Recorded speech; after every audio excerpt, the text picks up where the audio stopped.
Okay, let's talk about generative AI. It's the biggest tech revolution we've seen in decades, right?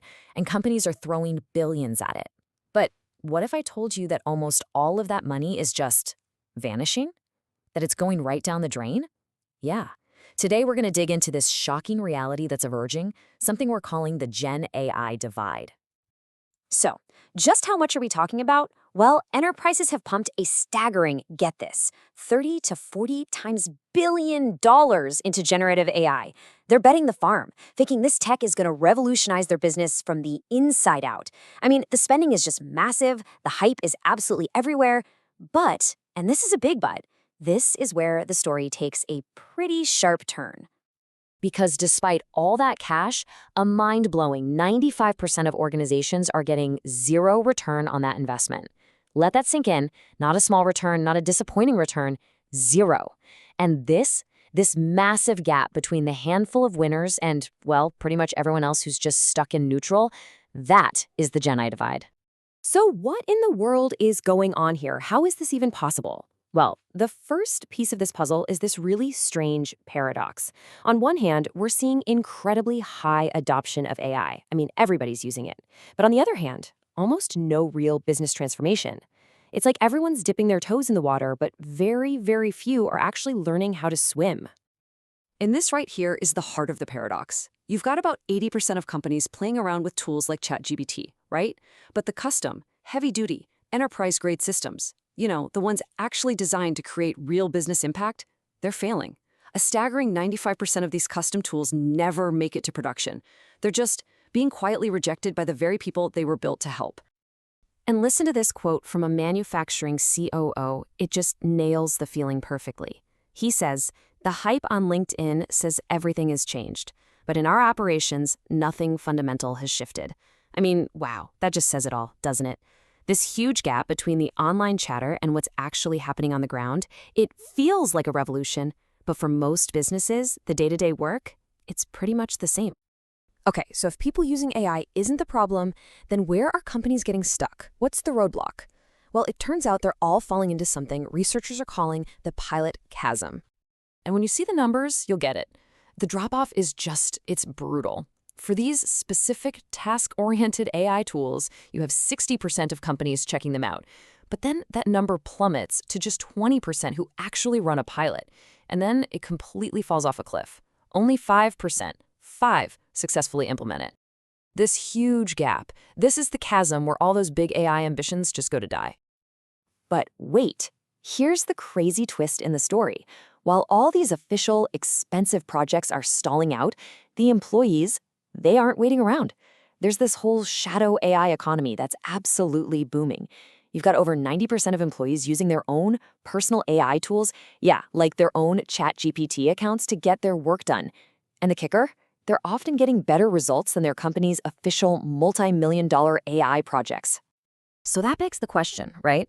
Why are these super expensive enterprise tools failing when a simple $20 a month personal account is crushing it? Well, this brings us to the absolute core of the problem. It's what we call the critical learning gap. Or to put it really simply, most enterprise AI has a terrible memory. It just forgets. Think about it like this. A great teammate, a great human teammate, remembers the conversation you had yesterday. They learn when you give them feedback. They adapt. But the typical enterprise AI tool? It's like working with a colleague who has total amnesia. It forgets everything the second you close the window. It makes the same mistakes over and over, and you have to explain the entire context from scratch every single time. I mean, seriously, who wants to work with that? And this isn't just a theory. User reports are screaming this from the rooftops. The biggest complaints, the top barriers, they're not about how smart the model is. It's all about usability.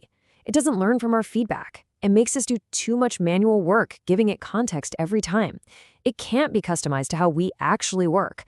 The result is a tool that just feels static and, frankly, kind of dumb, even if the tech behind it is brilliant. Here's a perfect example. We heard from this corporate lawyer, right? She said she loves using ChatGPT for brainstorming ideas, but for her actual high-stakes contract work, no way. Absolutely not. Why? Because it doesn't remember her client's specific preferences or learn from the edit she made on the last draft. It just can't be trusted with the work that really matters. And the data. Man, the data backs this up in a huge way. For simple stuff, like drafting a quick email, yeah, 70% of people are like, I'll let the AI do it. But for complex, important projects, the stuff that has consequences, 90% of people still choose a human. So the dividing line, it's not about raw intelligence. It's about memory. It's about the ability to learn and remember. Okay, so that's a lot about the problem. It's a bit of a downer, right? So let's flip this around. How are that top 5% of companies actually succeeding? What are they doing differently? Let's crack open the playbook for how the winners are crossing this Gen AI divide. All right, the first insight is a biggie. It's the classic build versus buy debate. And the data is crystal clear. Partnering with and buying specialized AI solutions is twice as successful as trying to build them yourself in-house. Think about that. Even though more companies try to build their own, they fail at double the rate. The winners, they're smart. They focus on buying and partnering. And it's not just that they buy, it's how they buy that matters. The successful 5%, they treat their AI vendors way differently. They're not just buying software off a shelf. They're forming strategic partnerships. They demand deep customization for their specific processes. They measure success based on real business outcomes, dollars and cents, not a bunch of tech jargon. And this part is so crucial. They get their ideas from the frontline managers who are actually dealing with the problems every day, not from some ivory tower central AI command. Okay, so when these companies finally get it right, where does the value, the real return on investment actually come from? Let's dig into where the real ROI lives. And I'll tell you, the answer is probably not what you're thinking. If you look at where all that investment money is going, a really clear pattern emerges. A full 50% of GenAI spending is focused on the flashy, highly visible stuff, front office functions like sales and marketing. And hey, it makes sense, right? Those wins are easy to see, easy to show off to the board. But here's the secret. The biggest, most impactful wins, they're not coming from there at all. And they're also not coming from that thing everyone's scared of, the headline-grabbing fear of mass layoffs. No. The real, tangible value is being found by replacing super expensive external vendors and contracts. And the hard numbers don't lie. We are talking about millions, $2 to $10 million saved annually by getting rid of business process outsourcing, or BPOs. A 30% drop in what they spend on external agencies, a cool $1 million saved on outsourced financial risk checks. See, the real gold isn't in the sexy front office stuff. It's in automating the boring, less glamorous, but incredibly expensive back office work. So, where do we go from here? What's the next step?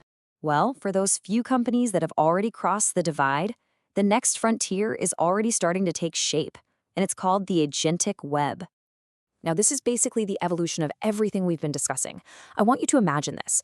AI agents that don't just write an email for you, but can go out and autonomously find suppliers for a new project, negotiate the best possible price, and then coordinate all the logistics, all of it with zero human intervention. We're talking about a huge leap from just completing simple tasks to a whole web of autonomous systems that actually work together. And look, this future, it's coming a lot faster than you might think. The window of opportunity to get on the right side of this Gen AI divide, it's closing fast. Because as companies start to lock in with vendors and those systems learn and adapt to their specific data, the cost of switching to a different provider is going to become insanely high. Seriously, the choices that are made in the next 18 months, they're probably going to define the winners and the losers for the next decade.